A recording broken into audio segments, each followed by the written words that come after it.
ยูคิดว่าสิ่งนี้จะสร้างความฮึกเหิมให้อายได้หรอ อันนี้คือถ้าเกิดว่าทำสำเร็จเขาก็จะเอามาแปะไว้ที่นี่ อันนี้ของเดมี่วอร์ลารี มีมูลค่าเท่ากับคนทำงานประมาณ6 เดือน ตัวแทนจาก2 ยุคนี้ พ่อของมาจิลวันเดอร์โฟ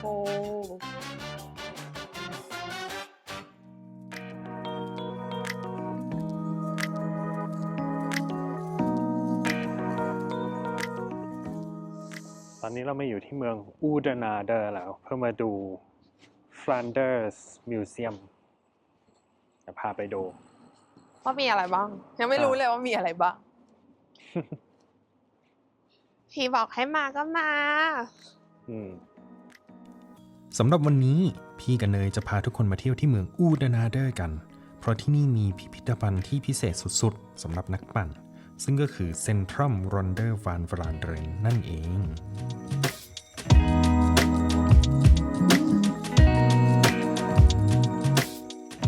แล้วทำไมเราถึงต้องมาที่นี่ มันก็เพราะว่าเราอยากจะลองทำ Flandrian Challenge สักครั้ง ซึ่ง Challenge เนี้ยมันเกิดที่เมืองนี้ เพราะอูเดนาเดอร์ล้อมรอบไปด้วยเนินสำคัญที่เราสามารถเห็นได้ในรายการแข่งขันจักรยานดังๆ มากมาย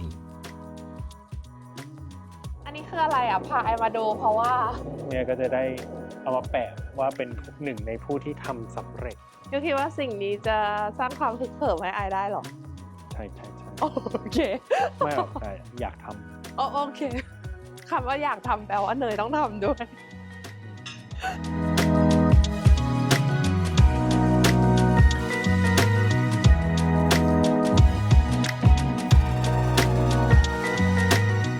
แล้ว Flandrian Challenge คืออะไร มันคือ Challenge ที่เราจะต้องปั่นพิชิต 59 เนินเขา และถนน Cobblestone ระดับตำนาน ให้ครบภายในเวลาไม่เกิน 72 ชั่วโมง และคนที่ทำสำเร็จก็จะได้มีชื่อแปะไว้บน Wall of Fame ที่พิพิธภัณฑ์นี้ตลอดไป มาลองดูกันได้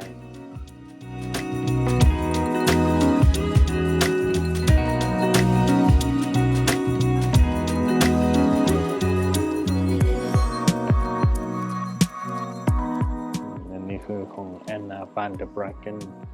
อันนี้ของเดมี่วอร์ลารีว้าว มีของ Brecken Tour de Flanders 2018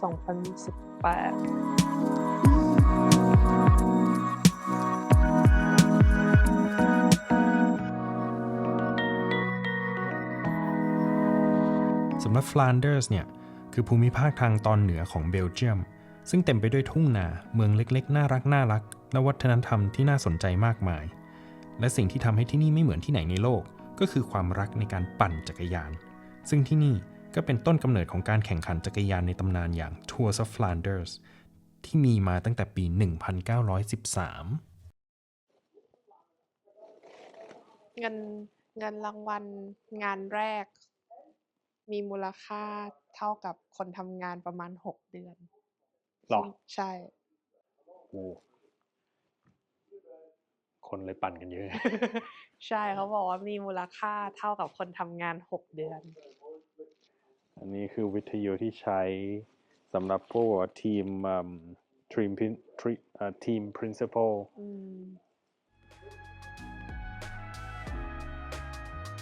ซึ่งในแถบ Flanders ก็มีรายการแข่งขันดังๆ ที่เรียกกันว่า Northern Classic ที่น่าติดตามมากมาย เช่น Ronde van Brugge หรือ Tour of Brugge The Val d'Or Vlaanderen หรือจะเป็น E3 Saxo Bank Classic ที่ล่าสุด Mathieu van der Poel ก็เพิ่งได้แชมป์ไป แต่การแข่งขันที่ใหญ่ที่สุดของภูมิภาคนี้ก็คือ Tours of Flanders หรือ Ronde van Vlaanderen ซึ่งปีนี้ Tadej Pogačar ก็เป็นผู้ชนะไปซึ่งเขาก็ชนะรายการนี้ไป3 รอบแล้ว สำหรับ Tours of Flanders รายการนี้คือ1 ใน 5 โมนูเมนต์ของโลกจักรยาน การชนะรายการนี้ไม่ใช่แค่ชนะการแข่งขัน แต่มันคือการกลายเป็นตำนานของวงการจักรยานตลอดไป ไหนอธิบายเจ๊ ก็อันนี้ก็แค่เป็นชุดสมัยก่อนว่าเมื่อก่อนเขาใส่อะไร เขาก็ใส่เป็นแบบเสื้อผ้าวูลแล้วก็แว่นก็จะแฟชั่นหน่อย โอ้นี่มัน adjustable ด้วยนะเนี่ยปั๊บแล้วก็เป็นหมวกนะคะ เสื้อก็เป็นเมริโนวู อย่าแล้วข้างล่างก็เป็นรองเท้าหนังนะ กาง คะ เกงนอนรองเท้าหนังอันนี้คือล้อกับยางสมัยก่อนนี้ล้อหลัง อย่าเรียกว่าเกียร์มีแค่สาม แล้วก็อันนี้ก็มาในยุคปัจจุบัน นี่คือยุคเก่าใช้ประมาณนี้ เป็นแบบนี้ มันคือ Brick Shot เจเป็น World Champion 2 รอบนะคะ และอันนี้คือชุดปัจจุบันแอโร่คนละเรื่อง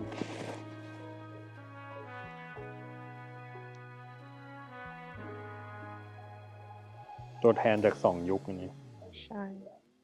อันนี้คือที่เขาโยนทิ้งออกมาตอนกินกันเสร็จมั้งเนี่ย มีวงอันเก่าๆเนี่ยลาโบแบงค์แต่ก่อนก็ทีมดังโอ้นี่แบบเก่าเลยนี่ เปอร์โยใช่ไหม นี่ ทีเด็ดคืนนี้ ยังใช้ไอ้นั้นเป็นจุกหัว จุกก๊อก จุกก๊อกอยู่เลย เหมือนจุกอะไรอะไอของไวน์อะขวดไวน์อันนี้อลันเซียเห็นพาสต้าคืออะไรอะอ่านไม่ออก หมอแคลอรี่เบิร์นมันคือ in 24 hour ป่ะ เทียบเท่ากับอะไรได้บ้าง อันนี้ swim over canal อันนี้มาราธอน อันนี้เรนเนอร์ก็เรนราดเบอร์กริดทัวร์ไม่รู้ว่าอะไร แต่ว่านี้เรนเนอร์รอนเดอร์วันเวลาเดเรนอยู่ที่ 6,500 เผาอยู่ที่ 6,500 ก็คือทัวร์นี้ถ้าเราปั่นทั้งหมดก็คือเผาอยู่ที่ 6,500 อืม ซึ่งถ้าให้เดาๆ ก็อาจจะเท่ากับพาสต้าประมาณ 18-19 จานเต็มๆ เน็ตๆ นะคะ ไม่รู้ว่าอันนี้คือ ปั่นจนอ้วกหรือกินจนอ้วก อันนี้คือถ้าเกิดว่าเขาบอกว่าอุณหภูมิเท่าไหร่แล้วถ้าเจอลมเท่าไหร่จะรู้สึกเท่าไหร่ ซึ่งเป็นปกติของแถวนี้ นอกจากกินแล้วยังมีลมด้วยเนยปั่นฟลันเดอร์สอยู่เอาเร่งดิ มันเล็กไม่ได้มันสั่นไปหมดตัวเลยแม่เจ้ามันแย่มากเลยอ่ะ การปั่นคอปเปอร์สโตนอะ มาปารีรูเบ เดี๋ยวต้องลองบ้างแล้วแหละยูจะได้รู้ feel and experience มันแย่ yourself มากเลย เดี๋ยวพี่เขาจะไปลองการปั่น cobblestone ของ Tour de Flanders อีก1 คนนะ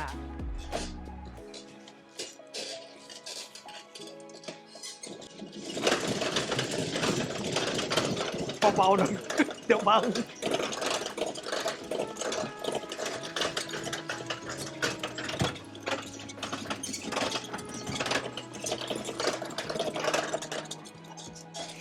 ไหนรีวิวซิ อันนี้ก็ยังไม่เทียบเท่าของจริงอะแต่ว่ามันก็ได้รสชาติ ความเด้ง นี่นะคะ ถ้าสมมุติว่าใครพาเด็กๆมาเด็กๆก็มาลองได้นะ เพราะว่าเขามีจักรยานเด็กให้ลองเหมือนของผู้ใหญ่เลย นี่ก็จะเป็นเซตอัพเขา replicate ให้ดูเนาะว่าจะมีรถอะไรบ้าง แล้วก็เปลาตอน แล้วก็รถปิดท้าย เดี๋ยวไว้มีโอกาสเดี๋ยวจะอธิบายให้ฟังดีกว่าว่า เวลาที่เขาไปแข่งจักรยานเป็นทัวร์เนี่ย มันเซตอัพยังไง ดูวิธีแข่งยังไง ไม่แน่ใจว่าจะสนใจกันหรือเปล่า แต่ว่าเดี๋ยวถ้ามีโอกาสจะลองทำแบบซีรีส์อธิบาย ว่าเอ้ยดูยังไง มันคืออะไรทำไมมันเยอะแยะไปหมด นี่แล้วก็นี้ก็คือพวกตรงนี้ที่มันมีบอกว่า Demure ตรงนี้ก็จะเป็น cobblestone section และสิ่งที่ทำให้การแข่งขันจักรยานที่ฟลานเดอร์สโด่งดังก็คือถนนคอบเบิลสโตนมันไม่เรียบมันไม่สบายจักรยานจะสั่นไปทั้งคันจนมือชาไปหมดบางช่วงอย่างเนินคอปเพนเบิร์กมันทั้งชันและลื่นมากจนแม้แต่นักปั่นระดับโลกยังต้องลงไปเดินส่วนนี้ข้างหน้าเป็นลิสต์ของผู้ชนะตั้งแต่ปี 1913 ก็คือไล่มาเลยนะคะเบลเยียมมาเรื่อยๆ อันไหนอยู่อธิบายซิทำไม 1915 จนถึง 1919 ไม่มีการแข่งขันคะ สงครามโลกครั้งที่หนึ่งไง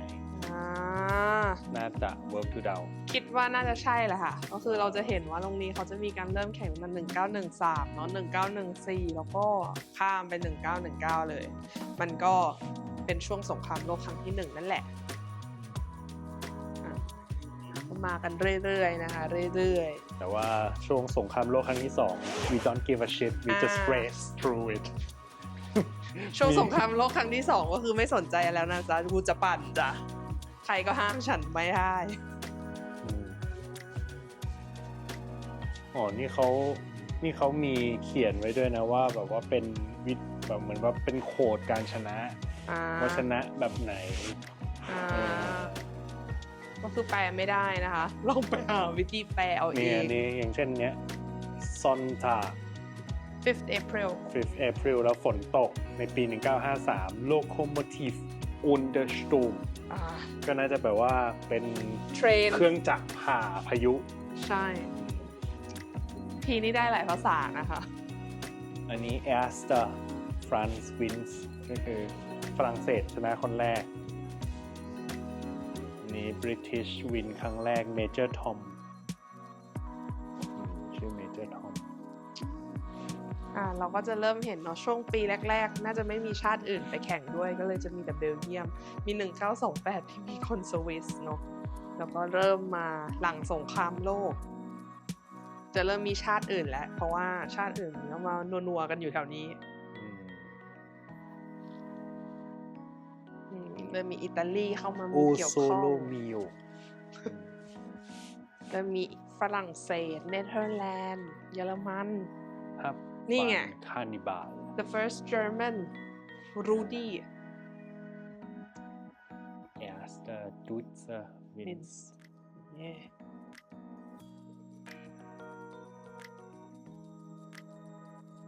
วันนี้ก็คนก็แข่งตั้ง100 กว่า200 กว่านี่น่าจะเป็นครั้งแรกที่เมิร์ชชนะที่คานิบาลก็เริ่มมีคนเนเธอร์แลนด์มากขึ้นเรื่อยๆนี่วันเดอร์โพอันนี้ปู่เขาปะนี่1986ใช่อาร์ตรีฟันเดอร์โพคุณปู่หรือคุณตานะคะต้องมีพ่อเขาด้วยไหมเนี่ยไม่เนี่ยพ่อเขาว่าไอ้ไม่รู้ใครคือพ่อ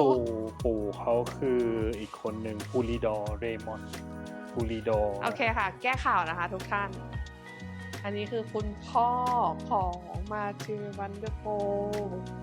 ซึ่งก็มีเรสอันนี้เหมือนกันในวันที่แดดออกวันที่6 April นัททิวสามัน2022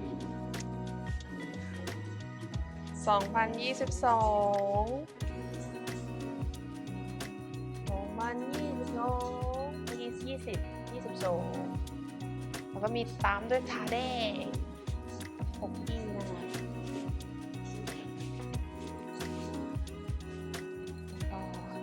ตามมาทีแล้วก็ทาเด้ภาพนี้สวยจังเลยอ่ะ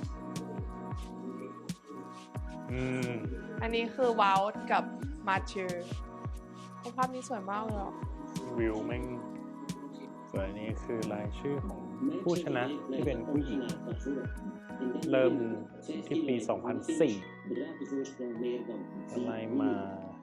เรื่อยๆถ้ามีชื่อที่เรารู้จักก็จะเป็นแอนเนมิกฟันฟลูเทนมาริอาน่าวอสเอลิซาลองโกบอร์กินี สำหรับนักปั่นจักรยานมืออาชีพการชนะที่ฟลานเดอร์สมันมีความหมายมากๆเพราะการจะชนะการแข่งขันแบบนี้บางทีจะมีแค่ความสามารถอย่างเดียวก็ไม่ได้บางครั้งก็ต้องอาศัยโชคช่วยด้วยซึ่งมันก็คือเสน่ห์ของเส้นทางการแข่งขันที่เรียกได้ว่าโหดสุดๆที่ทุกคนอยากจะจารึกว่าเป็นผู้ชนะสักครั้งและเรื่องราวทั้งหมดนี้ทุกคนสามารถมาสัมผัสได้ด้วยตัวเองที่เซ็นทรัลรอนเดอร์วานวลานเดเรนที่เมืองอูดนาเดอร์ที่นี้นี่เองเพราะสำหรับที่นี่การปั่นจักรยานมันไม่ใช่แค่กีฬาแต่มันแทบจะเรียกว่าเป็นศาสนาของชาวฟลานเดอร์สได้เลย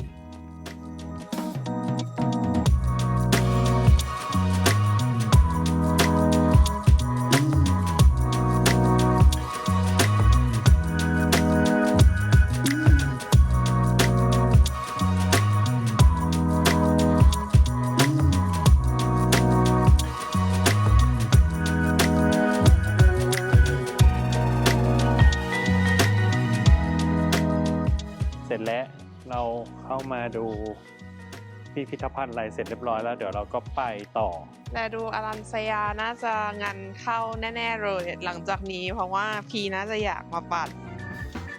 เราจะไปดู Women Elite พร่ำเพ้อมาตั้งแต่วันแรกก็คือ MVDP นะคะ เราเป็นแฟนคลับ แค่เห็นก็ยิ้มแล้ว สรุปคือมาถึงปั๊บการแข่ง U23 ของผู้ชายจบพอดี เราได้เสียงทางเรียบร้อยแล้ว แม่งโคตรซิ่งเลย จริงเราเดินดินยัง เหนียวมาก